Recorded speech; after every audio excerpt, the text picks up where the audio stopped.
April 1945. The war in Europe is collapsing, but its ruins are still warm. In a small German town west of the Rhine, a schoolyard sits silent. Roof beams lie snapped like ribs. Desks are scattered beneath open sky. Chalk dust mixes with brick powder, carried by a cold spring wind. The bell that once marked lessons hangs twisted, unmoving. Children stand nearby, watching from doorways and broken stairwells. Their coats are too thin. Their shoes are mismatched. Some clutch notebooks they have not opened in months. For years, school had meant air raid sirens, evacuations, and fear. Then it disappeared altogether, destroyed by bombing, abandoned as teachers fled or were conscripted, erased by war.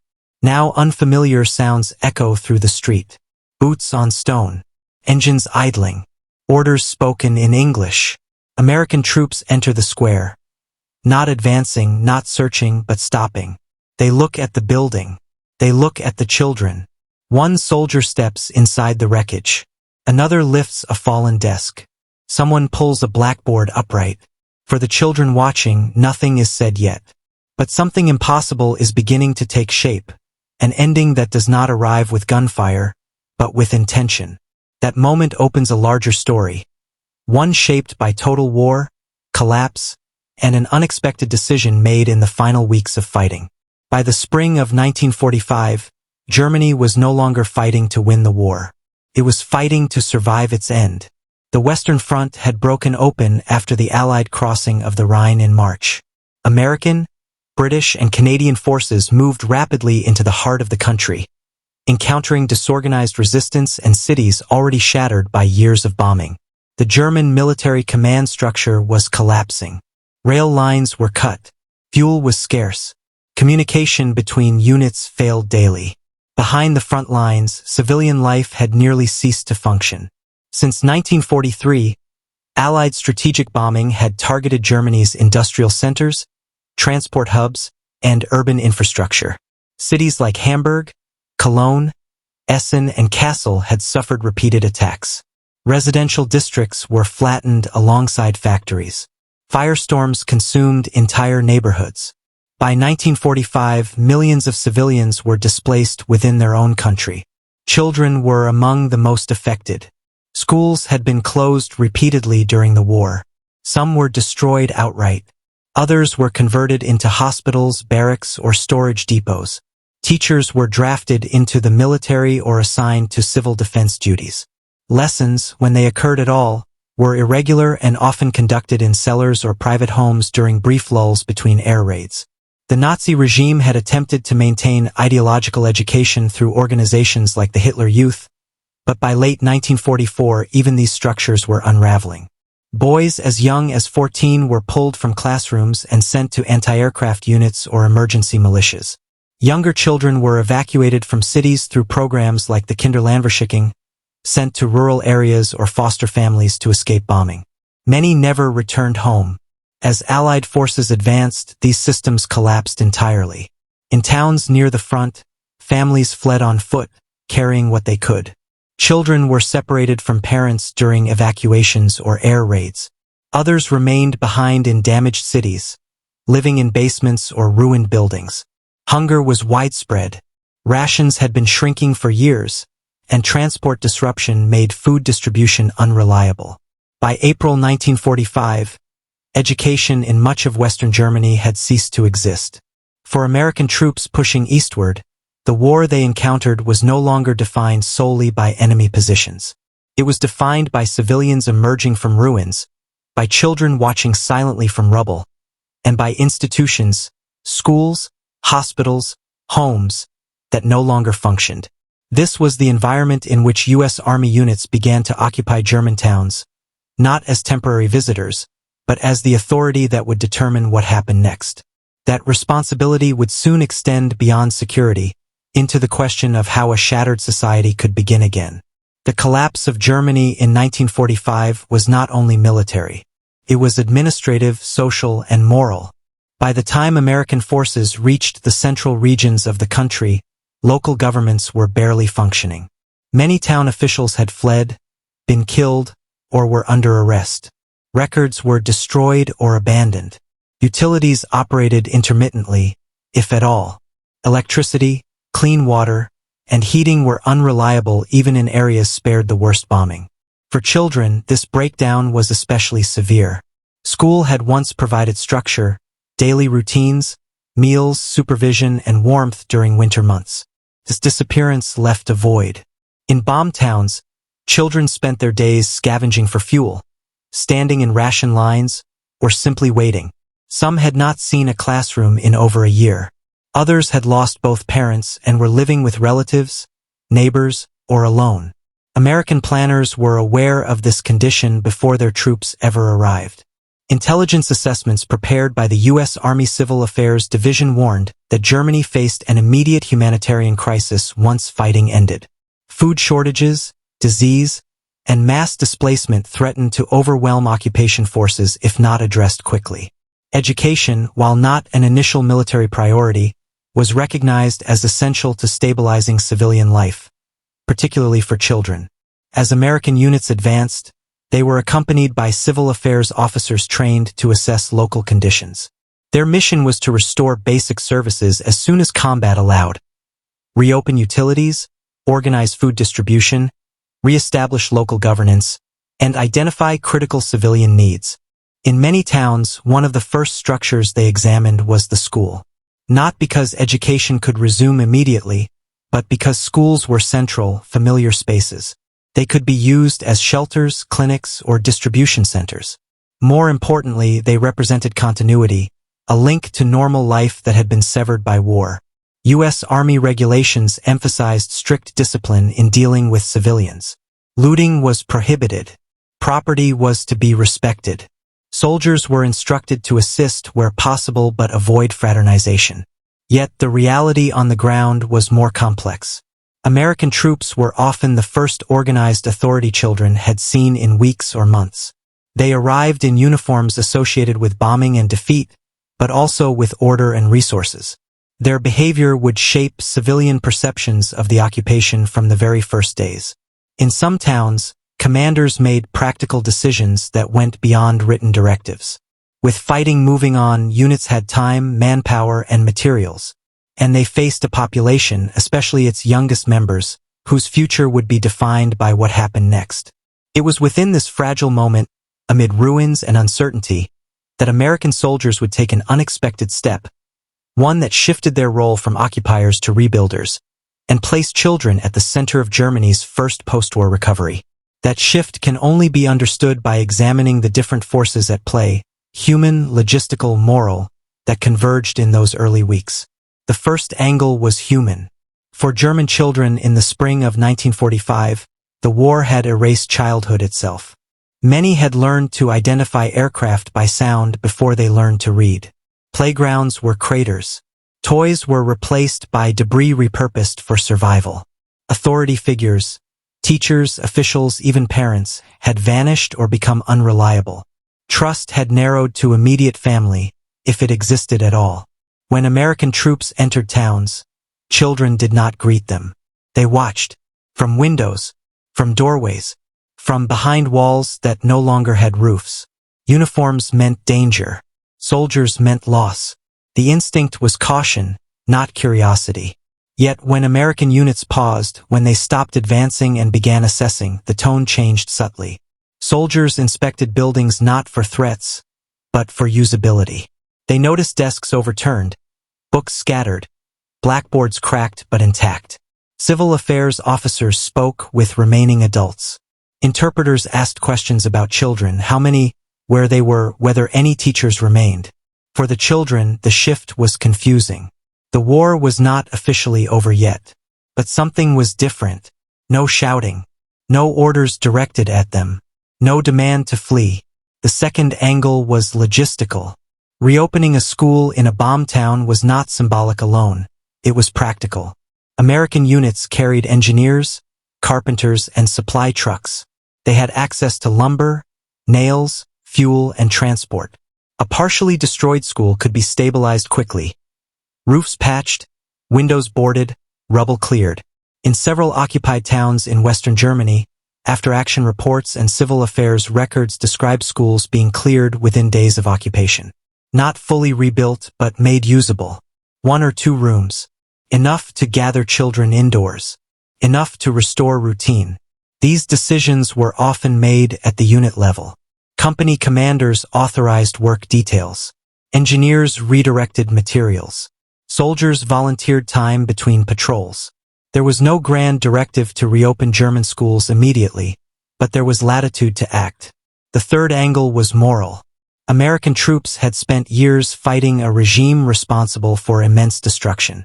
Many had lost friends to German fire. Yet standing in front of ruined classrooms, they confronted not ideology, but absence. Empty desks, chalk left unfinished. Children who had not been taught anything except fear. For some soldiers, reopening a school was a way to mark an end. Not just to fighting, but to purpose defined only by destruction. Repair became a counterweight to what had come before. That moral impulse would soon collide with policy, memory, and emotion. Especially as children began to return to these spaces, uncertain of what awaited them. The fourth angle was psychological. For children who had lived through years of air raids, displacement, and loss, the reopening of a school carried meaning far beyond education. A classroom was not simply a place of learning. It was a signal that time could move forward again. That days could be measured by lessons instead of alarms. That adults expected a future to exist. When children were guided back into cleared rooms, floors swept, desks upright, a blackboard rehung, the response was not immediate joy. It was hesitation. Some stood in doorways, unsure whether they were allowed inside. Others touched desks carefully, as if they might disappear. American soldiers often observed this quietly. They did not announce ceremonies. There were no speeches. In many cases, the first lessons were simply order. Sitting down, standing up, opening a notebook. Normal actions restored slowly. The fifth angle was institutional. The U.S. Army understood that long-term stability required more than military control. Civil affairs officers coordinated with surviving German teachers, many of whom had been dismissed under denazification guidelines or were awaiting review. Temporary arrangements were made. Teachers deemed acceptable were permitted to resume instruction under supervision. Curricula were stripped of Nazi ideology. History and civic education would be redefined later, but basic literacy and arithmetic resumed first. This process varied by region, but the intent was consistent. Children needed structure immediately, even before political reform could be finalized. Education became an early instrument of normalization. The sixth angle was symbolic. For German civilians, seeing American soldiers repair a school challenged expectations shaped by propaganda and defeat. The occupying force was not only enforcing surrender. It was enabling daily life. This did not erase resentment or grief, but it complicated the narrative of enemy and victor. For children, symbolism was simpler. They associated the reopening with faces they recognized. Soldiers who lifted rubble. Soldiers who handed out paper and pencils. Soldiers who nodded encouragement without words. In several recorded accounts from teachers and local officials, children cried upon re-entering classrooms, not from fear, but from release. The accumulated tension of years without safety found an outlet in a space that once represented normality. These reactions marked a quiet turning point. Not dramatic, not announced, but unmistakable. The war was still ending across Germany. But for these children, something had already shifted, setting the stage for a moment when occupation crossed into reconstruction, and uncertainty gave way to something fragile but real. The turning point did not arrive with a declaration or a ceasefire order. It arrived with consistency. By late April and early May 1945, as organized German resistance collapsed and towns formally surrendered, American units settled into occupation roles. In places where schools had been cleared and stabilized, attendance grew. Children who had watched from a distance now arrived each morning. Some came alone. Others were guided by older siblings or neighbors. They carried little scraps of paper, broken pencils, nothing at all.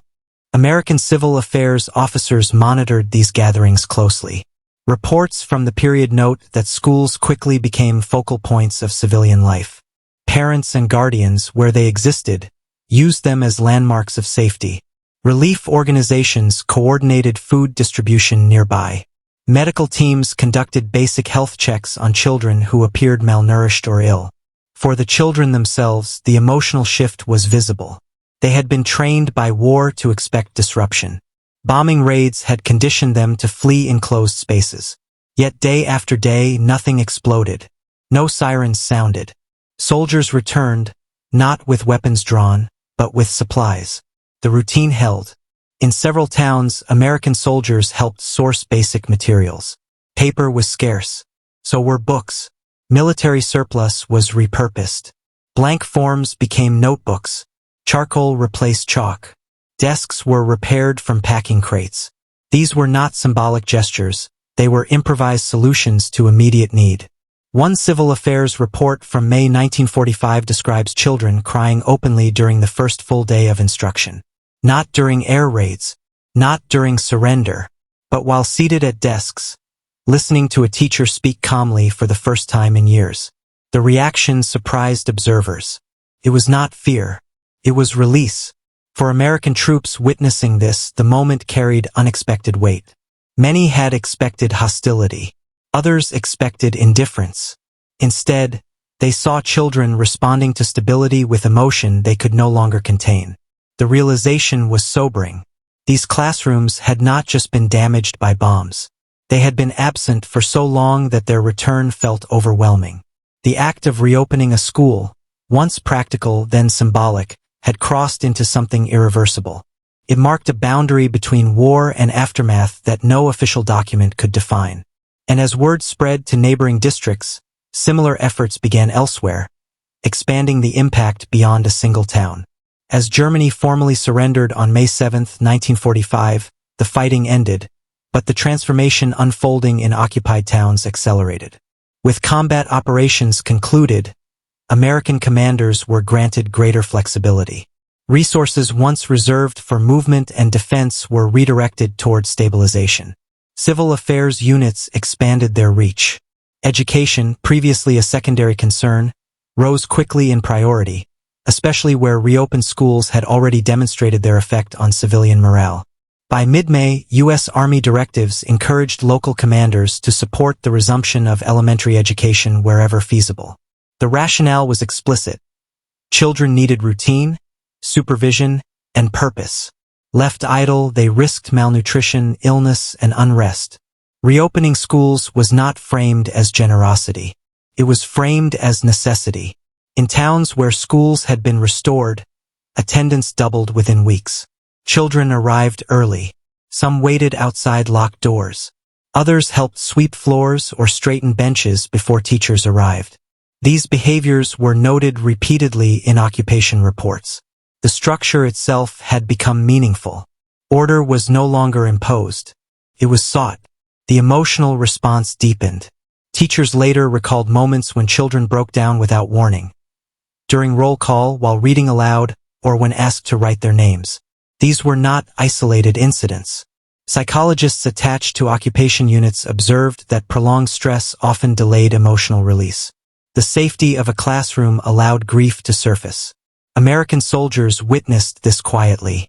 They stood in doorways. They carried supplies in and out. They did not intervene unless asked. Their role shifted again, from initiators to guardians of continuity. One infantry officer wrote in a personal letter that reopening the school in his sector felt more decisive than taking a hill. The comparison was not tactical. It was moral. The school did not secure territory. It secured time, future days that would not be defined by war. This turning point reshaped how occupation forces understood success. Victory was no longer measured solely in disarmament and compliance. It was measured in classrooms filled, routines restored, and children who no longer flinched at distant sounds. By the time American flags were lowered from combat readiness and replaced by administrative authority, the reopened schools stood as evidence that the war's final transformation had already occurred, quietly, decisively, and beyond reversal. What followed would test whether this fragile stability could endure, and whether rebuilding could move from improvisation to policy. In the weeks following Germany's surrender, the reopening of schools shifted from isolated initiative to structured policy. American occupation authorities, operating under the Office of Military Government, United States, OMGS, began formalizing education as part of Germany's reconstruction. While higher education and curriculum reform would take years, primary schooling was addressed immediately. Children required supervision, nutrition, and routine before ideological reform could even be attempted. Reports from June and July 1945 show that thousands of elementary schools across the American occupation zone reopened in provisional form. Many operated with limited hours, reduced class sizes, and improvised materials. Buildings were often damaged. Some classrooms lacked windows. Others shared space with medical clinics or relief distribution points. Yet attendance remained high. For children who had spent months or years without structure, the school day became the axis around which life reorganized. Meals were coordinated with relief agencies. Health inspections were conducted regularly. Teachers reported improved physical condition among students within weeks. Weight gain, reduced illness, better concentration. The psychological effect was equally significant. Occupation psychologists and welfare officers documented a gradual reduction in trauma-related behaviors. Night terrors did not disappear. Anxiety did not vanish. But children who attended school regularly showed improved emotional regulation. They spoke more. They interacted more. They reclaimed routines that war had stripped away. For American soldiers, the aftermath brought reflection. Many units rotated out during the summer of 1945. Soldiers who had helped clear rubble or repair desks prepared to leave. In several documented instances, children cried openly during farewells. They did not understand rotations or redeployment. They understood presence and its loss. These reactions were not officially recorded as policy outcomes. They appeared in letters home, personal journals, and anecdotal accounts later collected by historians. Yet they reveal how deeply the reopening of schools had affected those involved on both sides. The occupation's early humanitarian actions had succeeded in stabilizing daily life. But they also raised new questions. Who would take responsibility next? And how long could American oversight continue without creating dependence? Those questions would shape the second phase of Germany's recovery. By late 1945 and into 1946, responsibility for education increasingly shifted back to German hands. Under Allied supervision, local education authorities were reconstituted. Teachers underwent screening for Nazi affiliation. Many were barred temporarily or permanently from service. New instructors were recruited from among those who had avoided party involvement or had been dismissed earlier. Training programs were established to address shortages. American oversight remained firm but indirect. Curricula were revised to remove propaganda and militarism. Emphasis was placed on basic skills, civic responsibility, and critical thinking, though these reforms would mature over time. In the immediate aftermath, the priority remained stability. Children needed classrooms, not manifestos. Statistical reports from the American zone indicate that by early 1946, the majority of elementary-age children were enrolled in some form of schooling. Attendance varied by region, especially in rural areas, but the trend was clear. Education had resumed as a central pillar of recovery. The physical environment also improved. Temporary repairs gave way to reconstruction. Debris was cleared. Roofs were rebuilt. Windows replaced. In some towns, entirely new school buildings were planned using occupation-approved materials. These projects employed local labor, further stabilizing communities. For the children who had cried upon re-entering classrooms months earlier, the school became ordinary again. That ordinariness mattered. Trauma did not define every moment. Lessons replaced silence. Days passed without catastrophe. For American occupation forces, the success of early educational efforts reinforced a broader principle. Reconstruction required visible, human-centered action. Control alone could not produce legitimacy. Care had to be demonstrated repeatedly. This understanding influenced wider occupation policy, not only in Germany, but later in other post-war environments. Education, health, and local governance were recognized as inseparable from security. The reopened schools did not erase the scars of war. They did not compensate for lost families or years of fear, but they provided a framework in which recovery could occur, one desk, one lesson, one routine at a time. With institutions slowly restored and authority transferred, the occupation entered a new phase. The question was no longer whether Germany could function again, but what kind of society would emerge from its ruins. That question invites reflection beyond policy and statistics. War is often remembered through battles won and territories taken. Its deeper consequences unfold elsewhere. In classrooms emptied, routines broken, and childhoods suspended by forces beyond comprehension. In the spring of 1945, German children stood among ruins with no clear sense of what came next. They had lived through years in which authority meant danger and silence meant survival. The reopening of their bomb schools did not undo that history. It did something quieter. It reintroduced expectation. When American troops helped clear rubble and stabilize classrooms, they were not delivering victory speeches or rewriting identities.